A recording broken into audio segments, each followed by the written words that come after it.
దేవుని లేఖనం చదివినప్పుడు కానీ ధ్యానించినప్పుడు కానీ మనం అర్థం చేసుకోగలుగుతున్నామా? దేవుని లేఖనం ఏం సెలవిస్తున్నది? 1 యోహాను 2వ అధ్యాయం 27వ వచనంలో, అయితే ఆయన వలన మీరు పొందిన అభిషేకము మీలో నిలుచుచున్నది గనుక ఎవడునూ మీకు బోధింపనక్కర్లేదు.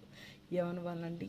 యేసయ్య వలన మనం పొందిన అభిషేకము మనలో నిలిచి ఉంటే దేవుని లేఖనం ఎవరు మనకి బోధింపనక్కర్లేదు. కానీ ఈ లేఖనంలో రెండు మాటలకు అర్థం చూసుకుందాం. అభిషేకం అంటే ఏంటి, నిలుచుచున్నది అంటే అర్థం ఏంటో చూసుకుందాం. ఫస్ట్ నిలుచుచున్నది అనే మాటకు చూసుకుందాం. ఈ మాట యోహాను సువార్త 15వ అధ్యాయంలో ఎక్కువసార్లుగా వింటాము. 15, 4, 7, 10లో ఒకసారి చూసుకుందాము. నా యందు నిలిచియుండుడి, మీ యందు నేనును నిలిచియుండిని ఎడల, అంటే మనము క్రీస్తులో అంట కట్టబడి ఉంటే ఆయన నిజమైన ద్రాక్షవల్లి, మనము తీగలము.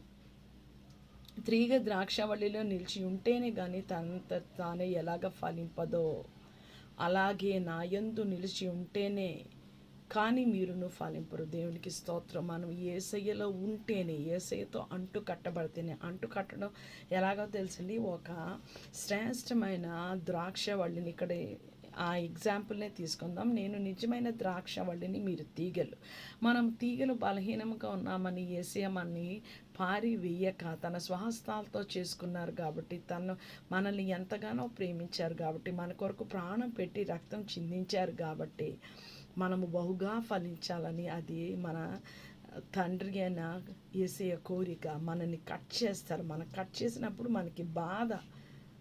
దేనికైనా కట్ చేసినప్పుడు కానీ, మెంట్ చేసినప్పుడు కానీ పెయిన్ ఉంటుంది కదండి, సుత్తితో కొట్టినప్పుడు కానీ. అలాగే ఆ తీగని కట్ చేస్తారు. అలాగే యేసయ్య ఆ నిజమైన ద్రాక్షవల్లి కూడా కట్ చేయబడుతుంది. ఈ రెండు కలిపి అప్పుడు ఒక తాడుతో కట్టినప్పుడు యేసయ్యలో ఉండే సారం అంతా మనలోకి, దాన్ని సెల్ శాప్ అంటారు, అదంతా మనలోకి వచ్చినప్పుడు మనము బహుగా ఫలిస్తాం. 7వ వచనం చూసుకుంటే, అక్కడ అది వేరేగా ఉండే, ఆ తీగ ఇంకా వేరే ఉండే పని లేదు. దానికి కావాల్సిన పోషణ, శారీరక, మానసిక, ఆత్మీయ పోషణ అంతా యేసయ్యలోంచే వస్తుంది. 7వ వచనంలో చూసుకుంటే, నా యందు మీరును మీ యందు నా మాటలను నిలిచి ఉండిని ఎడల మీకు ఏది ఇష్టమో అడుగుడి. మనము ఆయన యందు నిలిచి ఉండి ఆయన మాట మనలో ఉంటే, ఆయన మాట అంటే ఏంటండి, ఆయన వాక్కు. యోహాను 1:1 ఆది యందు వాక్యం ఉండెను, వాక్యం దేవుని యొద్ద ఉండెను, వాక్యం దేవుడై ఉండే.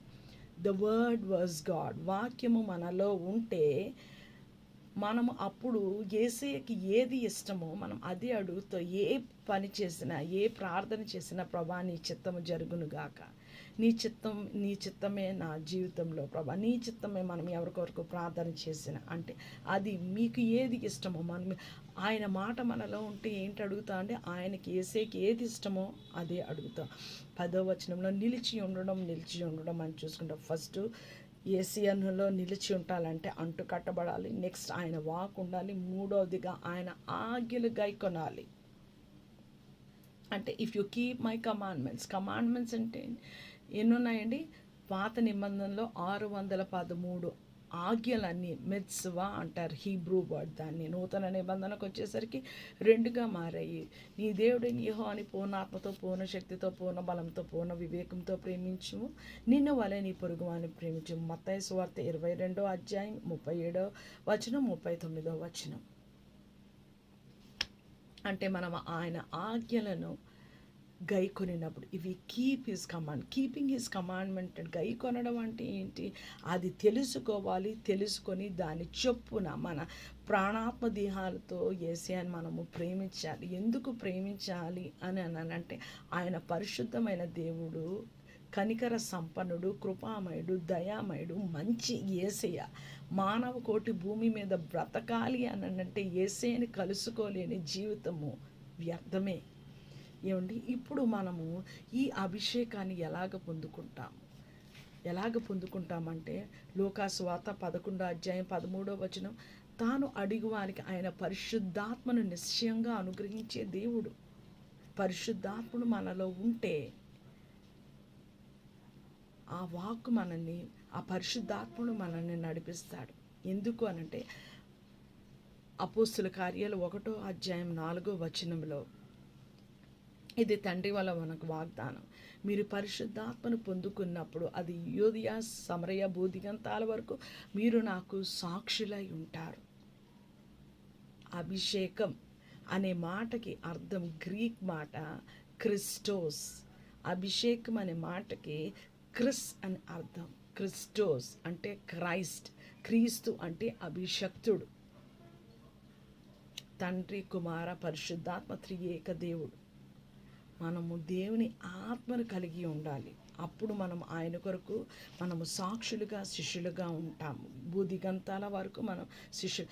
ఆ పరిశుద్ధాత్మ 1 యోహాను 2:27 చదువుకున్నాను. మీ మీదున్న అభిషేకం మనకి సమస్తము బోధిస్తుంది. పరిశుద్ధాత్మతో మనం నింపబడినప్పుడు, ఆయనలో క్రీస్తులో మనము నిలిచి ఉన్నప్పుడు, ఆయన ఆజ్ఞలు గైకొన్నప్పుడు, ఎందుకంటే మీ దేహమే దేవుని ఆలయమై మీరు ఎరుగురా అని 1 కొరింథీయులకు రాసిన పత్రికలో దేవుని లేఖనం సెలవిస్తుంది. మనం పరిశుద్ధాత్మతో నింపబడదాం, యేసయ్యలో నిలిచి ఉందాం, ఆయన ఆజ్ఞలు గైకొందాం. పరిశుద్ధ లేఖనాన్ని ఇర్మియా 33:3 నీవు నాకు మొరపెట్టుము, నేను నీకు ఉత్తరం ఇచ్చేది, నువ్వు ఎరుగలేని గొప్ప సంగతులు, గూఢమైన సంగతులు నేను నీకు బోధించేది. దేవుని కృప మనందరికీ తోడై ఉండునుగాక. షాలోమ్.